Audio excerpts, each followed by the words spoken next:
सुप्रभात बच्चों, मैं आपकी हिंदी की टीचर हूँ। आज हम क्लास 6 के पाठ 8 कामना की हड्डी पढ़ेंगे।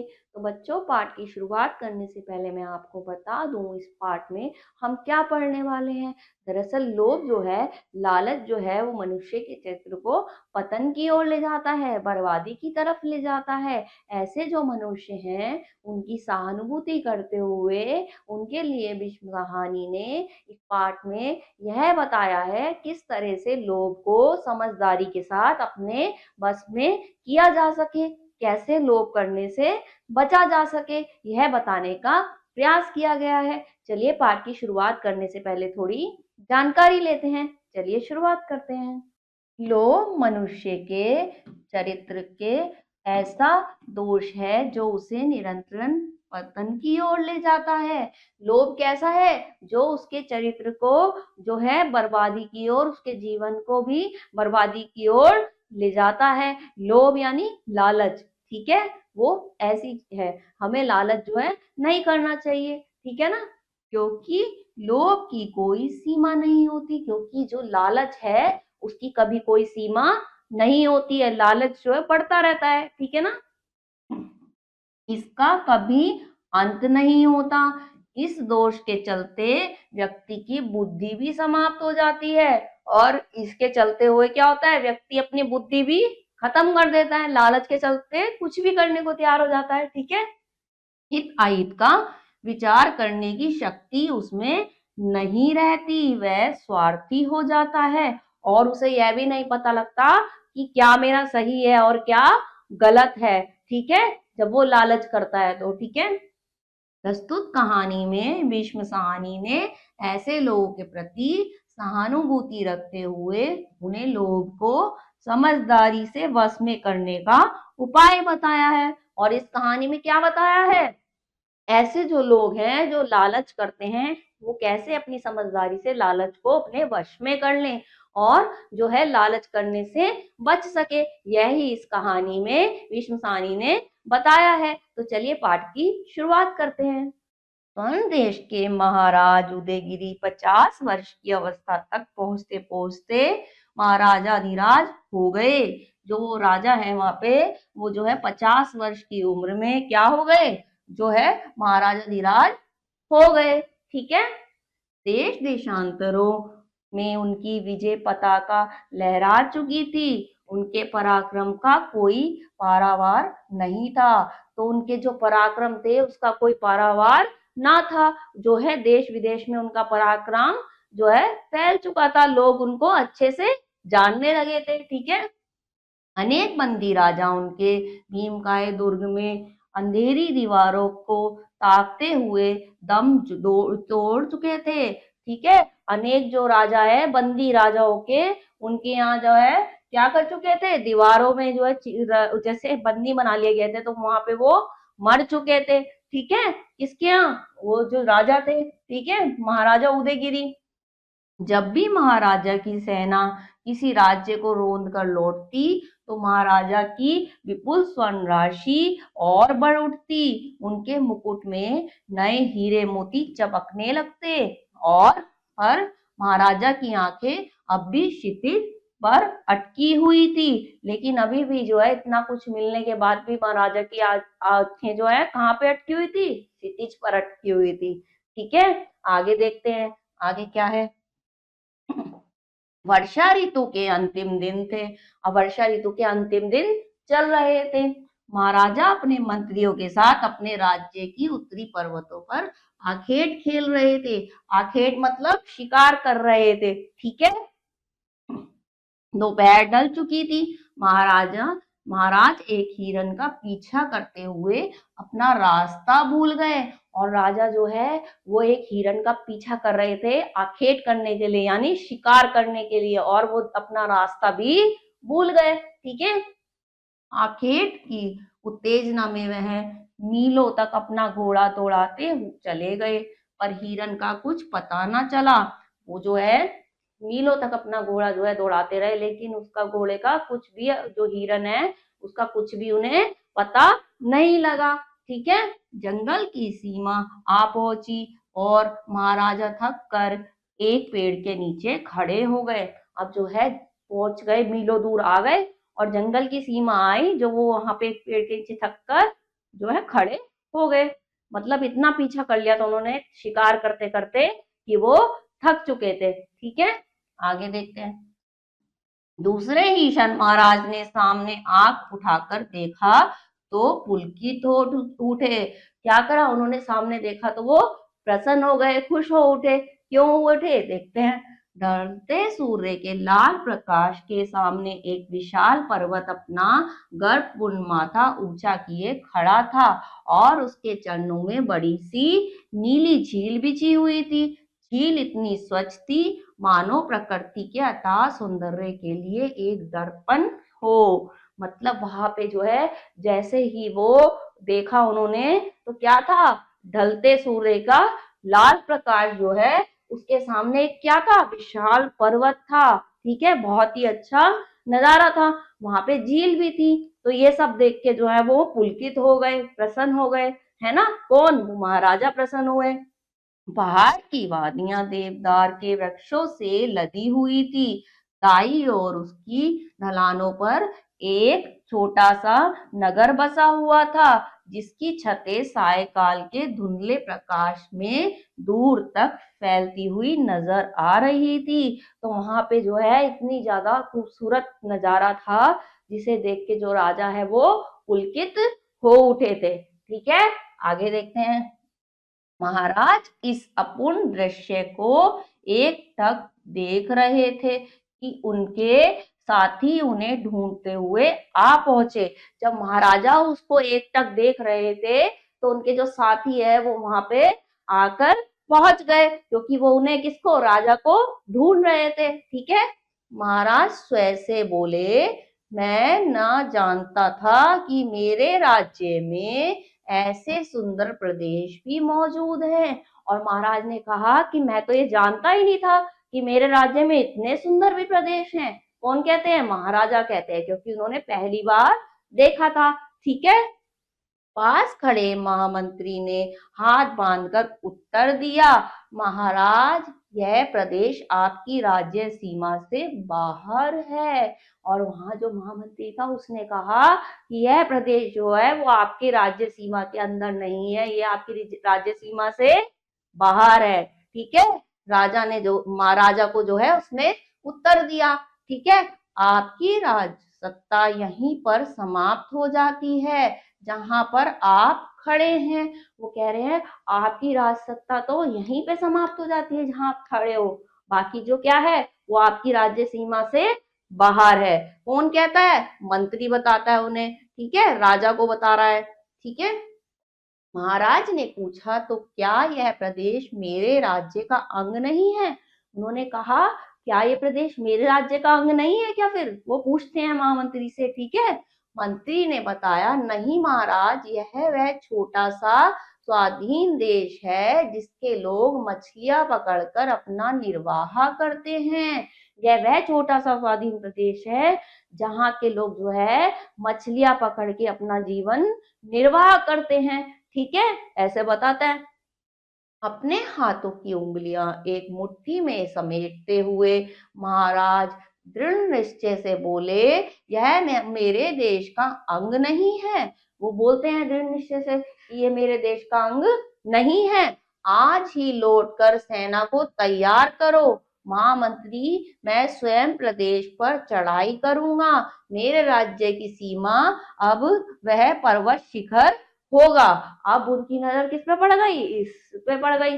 अब वो कह रहे हैं कि अब जो है मैं सेना तैयार करो, अब जो है ये भी मेरा जो है मेरे ही सीमा के अंतर्गत आएगा। कौन कह रहे हैं, महाराजा कह रहे हैं, क्योंकि उनका मन जो है उस पे अटक गया था। ठीक है, आगे देखते हैं। महाराज वहां से लौट पड़े। अब उसके बाद महाराज वहां से लौट पड़े। ठीक है, वापिस आ गए। अभी 10 दिन भी नहीं बीत पाए थे कि वह शांत जलराशि जिस पर पहले गाते हुए मछुआरे मछलियां पकड़ते थे, अब उन्हीं के खून से लाल होने लगी।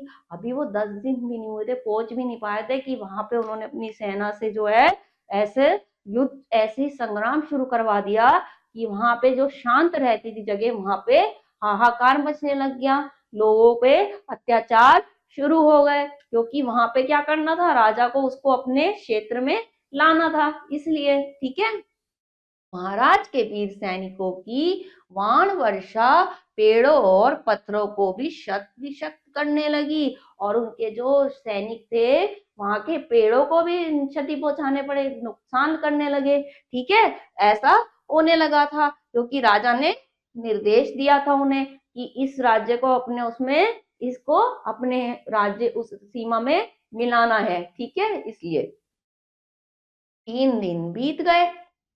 महाराज की सेना झील पार करके नगर की दीवारों तक जा पहुंची, और महाराज की सेना जो है 3 दिन बीत गए थे, जो है वो वहां पे जा पहुंची, कहाँ पे, नगर की दीवारों तक जा पहुंची। ठीक है, फिर भी मछुआरों ने हथियार नहीं डाले, मछुआरों ने फिर भी क्या है, हथियार नहीं डाले। ठीक है, वो लड़ते रहे। रात के वक्त जब महाराज की सेना में विजय का कोलाहल होता, वहां नगर पर मरघट की सी स्तब्धता छा जाती।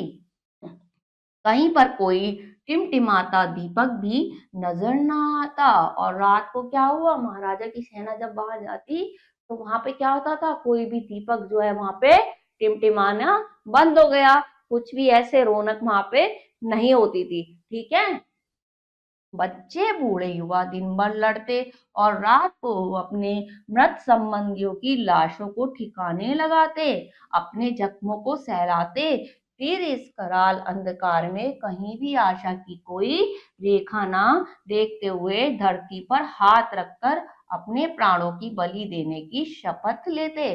और क्या होता फिर, जो है दिन में लड़ते वो अपने लिए सब, बच्चे बूढ़े बुजुर्ग सारे ही लड़ते, और रात को जो उनके लोग घर के जो लोग हैं घायल हो जाते हैं उनका उपचार करते, जो मरते उनकी लाशों को ठिकाने लगाते, रात भर ऐसे करते, और दिन में फिर उन्हें अगले दिन फिर महाराजा के सैनिकों से युद्ध करना पड़ता। ठीक है ना, ऐसा होने लगा। प्रातः काल का समय था, सुबह का समय था। महाराज अपने शिविर में नए आक्रमण की योजना पर विचार कर रहे थे कि द्वारपाल ने आकर प्रणाम किया। महाराज, एक आदमी द्वार पर खड़ा है, आपसे मिलना चाहता है। तो फिर क्या होता है, वो उनका द्वारपाल जो है वो कहता है कि महाराज, आपके द्वार पे एक व्यक्ति, एक आदमी खड़ा है जो आपसे मिलना चाहता है। ठीक है, कौन है, राजा पूछते हैं कौन है, महाराज पूछते हैं उससे कि वो व्यक्ति कौन है। कोई बूढ़ा आदमी है महाराज, कहता है मरने से पहले महाराज के दर्शन की लालसा के लिए चला आया है। तो वो कहता है कि कोई बूढ़ा व्यक्ति है, बूढ़ा आदमी है, वो कहता है मरने से पहले महाराज के दर्शन करना चाहता हूं मैं। ठीक है, वो इसीलिए यहाँ पर आया है। ठीक है, एक मंत्री ने कहा कोई राजदूत होगा, एक ने कहा कि जरूर कोई ना कोई राजदूत होगा। ठीक है, दूसरे मंत्री ने कहा या छद्मवेश में कोई सैनिक होगा, दूसरा कहता है कि या तो कोई सैनिक होगा। ठीक है, द्वारपाल ने बताया उसके पास कोई अस्त्र नहीं है महाराज, वह बहुत बूढ़ा है और लाठी के सहारे बड़ी कठिनाई से खड़ा हो पाता है। ना तो उसके पास, वो कहता है, कोई अस्त्र है, वो बहुत ही ज्यादा बूढ़ा है, इतना बूढ़ा है कि वो लाठी के सहारे ही बड़ी ही मुश्किल से खड़ा हो पाता है। ठीक है, वो राजा को बताता है। ठीक है, आगे देखते हैं। महाराज ने प्रवेश की स्वीकृति दे दी। महाराज ने कहा कि ठीक है, उसे अंदर बुला लिया जाए। ठीक है, थोड़ी देर बाद एक वृद्ध पुरुष, लंबा मैला सा चोगा पहने, अवस्था के बोझ से दबा हुआ, अपनी लाठी पर झुककर चलता हुआ महाराज के सामने आ खड़ा हुआ। थोड़ी देर बाद क्या हुआ, वो वृद्ध पुरुष जो है वहां पे जो है महाराजा के पास अपनी लाठी के सहारे चलकर आकर खड़ा हो गया। ठीक है, क्या है वृद्ध, तुम कौन हो, मेरे पास समय बहुत थोड़ा है। तो वो कहता है कि क्या है, पूछता है कि तुम कौन हो। ठीक है, उससे पूछते हैं वृद्ध से। ठीक है, आगे देखते हैं। बूढ़ा नमस्कार करते हुए बोला, महाराज समय तो मेरे पास भी बहुत थोड़ा है, महाराज के यश और कीर्ति के गीतों से चारों दिशाएं गूंज रही है। मैं आपके दर्शनार्थ चला आया हूँ। वो कहता है, राजा कहता है कि मेरे पास समय जो है बहुत ही कम है, तुम जल्दी बताओ कौन हो। तो वो कहता है, महाराज समय तो मेरे पास भी बहुत ही कम है, लेकिन जो है मैंने आपके बारे में इतना कुछ सुना है, इसलिए मैं आपके दर्शन के लिए चला आया हूँ। ठीक है, वो वृद्ध व्यक्ति राजा से कहता है। ठीक है, महाराज थोड़ी देर तक उसके चेहरे की ओर देखते, फिर बोले, शत्रु देश से आए हो? वो कहते हैं, पहले तो देखते हैं, फिर कहते हैं कि क्या तुम किसी शत्रु के देश से आए हो? वो ऐसा उससे पूछते हैं। नहीं महाराज, मैं आप ही के राज्य का सेवक हूँ, यहाँ थोड़ी ही दूरी पर मेरा झोपड़ा है। कहता है, नहीं महाराज, मैं आपके ही राज्य का सेवक हूँ, और जो है थोड़ी ही दूरी पर मेरा झोपड़ा है, वहां मैं रहता हूँ। तुम क्या चाहते हो वृद्ध? वो कहते हैं, आखिर तुम क्या चाहते हो? राजा पूछते हैं उससे। ठीक है, दान दक्षिणा का प्रार्थी हूँ महाराज, मैं बहुत बूढ़ा हूँ। कहते हुए वृद्ध ने अपने लंबे वस्त्र की जेब में हाथ डाला और छोटी सी सफेद हड्डी का टुकड़ा निकाल कर बोला, मुझे इस हड्डी के वजन के बराबर सोना दे दिया जाए महाराज, मुझे और कुछ नहीं चाहिए। उसने क्या करा, दान दक्षिणा के उससे आया हूँ, और फिर निकालता है एक हड्डी का टुकड़ा और कहता है, इसके जितना ही मुझे क्या चाहिए? सोना चाहिए, और कुछ भी नहीं चाहिए। ठीक है, वो राजा से कहता है। ठीक है, आगे देखते हैं। महाराज ने हड्डी को देखा, नाखून से बड़ी वह हड्डी ना थी। राजा ने हड्डी को देखा, वो हड्डी नाखून से भी बड़ी नहीं थी, बहुत ही ज्यादा छोटी सी हड्डी थी। ठीक है, उसे देखकर वे अकस्मात हंसने लगे। वृद्धावस्था में लोग पागल हो जाते हैं। उसे देखकर, उसको हड्डी को जो देखकर वो हंसने लगे, और उनके मन में सोचने लगे कि जरूर कहीं ना कहीं वृद्धावस्था में लोग पागल, कहीं ना कहीं पागल हो जाते हैं। वो ऐसा सोचने लगे, इस हड्डी के तुल्य तो रत्ती भर सोना भी नहीं आएगा वृद्ध, और कुछ मांगो। राजा कहते हैं कि ये जो हड्डी है, इसके बदले में तो रत्ती भर थोड़ा सा भी सोना नहीं आएगा, मांगना है तो कुछ और मांगो। ठीक है, ऐसा कहते हैं वो। मेरे लिए आपके हाथ का दिया हुआ कण भर सोना भी निधि के समान होगा महाराज। अब वो कहता है कि मेरे लिए तो आपका जरा सा भी सोना दिया हुआ बहुत ही ज्यादा के समान होगा, बहुत ही ज्यादा होगा। ठीक है, तो आप मेरे को वही दे दीजिए। ठीक है, महाराज ने हंसते हुए तराजू मंगवाने का आदेश दिया, और पास पड़े हुए चांदी के थाल में से 2 स्वर्ण मुद्राएं उठा बूढ़े की ओर फेंक दी। इनके साथ हड्डी को तोल लो वृद्ध। अब उन्होंने क्या करा, तराजू मंगवाया, और जो पास रखे चांदी के थाल में स्वर्ण की मुद्राएं थी, उसे उसकी तरफ फेंक दी, और ये कहा कि इसे नाखून से तोल लो, पता लग जाएगा कि ये कितना सोना है। जैसे कि मैं बता रहा हूँ कि ये जो सोना है रत्ती भी भर नहीं है। ठीक है, तराजू आया, एक पड़ले में हड्डी का टुकड़ा रखा गया, दूसरे में मुद्राएं, पर जब मंत्री ने तोला तो हड्डी का टुकड़ा भारी निकला। महाराज लज्जित हुए, और फौरन ही 2 मुद्राएं और निकालकर पड़ले में डाल दी। याचक की प्रार्थना भले ही छोटी हो, पर दानी के दान में उदारता होनी चाहिए। ठीक है, अब उसने क्या करा, ये जो है कम पड़ रहा था तो उन्होंने और डाल दिए, ये सोचते हुए कि जो दानी है उसको और भी अच्छे से देना चाहिए। जो याचना कर रहा है वो चाहे कितनी भी छोटी हो, लेकिन उसे और ज्यादा अच्छे से देना चाहिए। कौन सोचता है? राजा सोचता है, इसीलिए वो और दे देता है। पर हड्डी का पल्ला फिर भी भारी निकला, लेकिन हड्डी का पल्ला फिर भी भारी निकला, इतना डालने के बाद भी। ठीक है, महाराज हैरान हुए, और पल्ले में से हड्डी को निकाल कर देखने लगे। अब वो ये देख के हैरान हो गए कि ये तो नाखून के उसके बराबर था, मैं तो सोच रहा था रत्ती भर भी सोना नहीं आएगा, लेकिन ये तो इतना कुछ डालने के बाद भी उधर का ही पल्ला भारी है, ऐसा कैसे संभव है? ठीक है, फिर उत्तेजित हाथों से चांदी के थाल में से एक साथ मुट्ठी भर मुद्राएं उठाकर पल्ले में डाल दी और तराजू को अपने हाथ में लेकर स्वयं तोलने लगे। और उसके बाद चांदी के थाल में से मुट्ठी भर के उन्होंने मुद्राएं उठाई और डाल दी और खुद ही तोलने लगे कि कहीं शायद इसने कुछ ऐसा कर रखा हो, तोलने में गलती हो रही हो। तो इसलिए वो खुद ही राजा जो है, महाराज जो है, वो तोलने लगे, क्योंकि उन्हें हैरानी हो रही थी कि ऐसा कैसे हो गया, है ना। पर पहले की ही तरह हड्डी का पल्ला अब भी भारी निकला, लेकिन अभी भी जो हड्डी वाला पल्ला है, वो वाला हिस्सा उस मुद्राओं वाले हिस्से से अभी भी भारी निकला। ठीक है। तब दरबारी चकित होकर तराजू के पास आ गए और सारे दरबारी जो थे वो सारे हैरान हो गए और उस तराजू के पास आ गए। ठीक है। महाराज भी सामने से हड्डी को देख रहे थे और महाराज भी जो है बड़ी हैरानी से, बड़े सोच कर हड्डी को देख रहे थे, आखिर इसमें ऐसा क्या है। ठीक है। वृद्ध ने हाथ बांधकर कहा, महाराज मैं अपनी हड्डी को वापस लेता हूँ, शायद आपके पास इसके बराबर सोना दान के लिए नहीं है। अब वो कहता है कि मैं अपनी इस हड्डी को वापस ले लेता हूँ। क्यों? क्योंकि मुझे लगता है इसके बराबर सोना देने के लिए आपके पास शायद नहीं है। ठीक है। महाराज इस अपमान को सहन ना कर सके, एक बड़ी तराजू मंगवाई गई और उसके एक पल्ले में तुच्छ सी हड्डी और दूसरे में चमकती मुद्राओं से भरा सारा का सारा थाल उड़ेल दिया गया।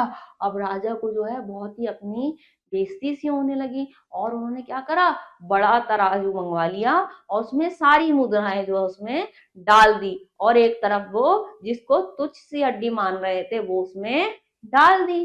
ठीक है। किसने? राजा ने। और हड्डी का टुकड़ा फिर भी भारी निकला। लेकिन क्या हुआ बच्चों, फिर भी वो हड्डी का टुकड़ा तब भी भारी ही निकला।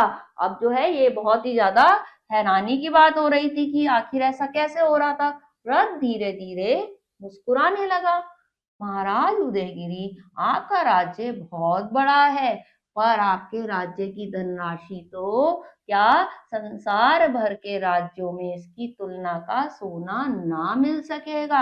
अब वो क्या कह रहा है, भले ही आपका राज्य कितना भी बड़ा हो, आपके राज्य की बात छोड़ो, संसार भर में भी इस हड्डी की तुलना में इसके बराबर सोना नहीं मिल सकेगा। कौन कहता है? वृद्ध व्यक्ति कहता है राजा से, है ना।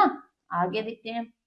महाराज की सांस फूली हुई थी, नजर उठाकर बोले, क्या कहा वृद्ध? संसार भर का सोना इस हड्डी की तुलना नहीं कर सकता? ने कहा कि क्या कह रहे हो तुम, क्या ऐसा संसार भर में कोई भी ऐसा नहीं है जो इसकी तुलना कर सके इस हड्डी की तुम्हारी? ऐसा क्यों कह रहे हो, ऐसा क्या कह रहे हो तुम? ऐसे कहते राजा। हाँ महाराज, संसार से 7 सिंधुओं का पानी भी यदि सोना बन जाए तो इस हड्डी की प्यास को नहीं बुझा पाएगा। वो कहता है हाँ महाराज, जो है संसार से जो है, अगर जो है 7 सिंधु के पानी के को भी लेकर सोना बना दिया जाए, तब भी जो है ये हड्डी के बराबर सोना नहीं बन पाएगा। वो ऐसा राजा से कहता है। महाराज चुप हो गए और एक टक व्रत के चेहरे की ओर देखने लगे। फिर धीरे से बोले, क्या बात है व्रत, इस हड्डी का क्या भेद है? वो कहते हैं, पहले सोचते हैं, उसकी तरफ देखते हैं, फिर कहते हैं आखिर इसका क्या राज है, ऐसा क्यों है, क्या कारण है, तुम मुझे इसका भेद बताओ। वृद्ध से वो पूछते हैं। ठीक है। राजा पूछते हैं, यह कामना की हड्डी है महाराज, इसकी प्यास सदा बढ़ती है, कभी बुझती नहीं है। वो कहते हैं ये कामना की हड्डी है, इसकी प्यास जो हमेशा बढ़ती है, कभी भी बुझती नहीं है। ठीक है। महाराज विचलित हो उठे और चुपचाप शिविर के बाहर निकलकर झील के सामने आ खड़े हुए और वहां फिर चुपचाप आके जो है वो झील के सामने आके खड़े हो जाते हैं। ठीक है। बाणों की वर्षा अब भी उसी वेग से चल रही थी और झील का पानी अब भी लाल हो रहा था। झील का पानी कैसा हो रहा था? अब भी लाल हो रहा था। ठीक है। क्योंकि वो क्या हो रहे थे, बाण चला रहे थे उनके सैनिक। पानी कैसे लाल हो रहा था? वहां के लोग जो मर रहे थे उनके लहू से, खून से, है ना। झील के सामने खड़े महाराज बड़ी देर तक कभी हड्डी को देखते, कभी झील के रक्त रंजित पानी को। वो कभी हड्डी को देखते हैं और कभी झील में जो पानी है लाल जो हो गया है खून से, उसको कभी देखते रहे। ठीक है। दूसरे दिन सुबह जब दुंदुभी बजने का समय हुआ तो मछुआरों ने देखा कि महाराज उदयगिरी की सेनाएं वापस लौट रही हैं और वनों से भागे हुए पशु पक्षी फिर से धीरे धीरे लौटने लगे हैं। फिर क्या होता है, अगले दिन जो है राजा को सारी बात समझ में आ जाती है और वो अपनी सेना को वापस बुला लेते हैं। तो कैसे उसने किस तरह से उनको सिखाया कि कितनी अपनी जो है लालच को कैसे बस में किया जा सकता है समझदारी के साथ, है ना बच्चों। इस कहानी में यह समझाने का प्रयास किया गया है। तो इस पाठ को आप दोबारा से पढ़िएगा, अगले पाठ में कुछ और पढ़ेंगे। तब तक के लिए अपना ख्याल रखिए। ओके।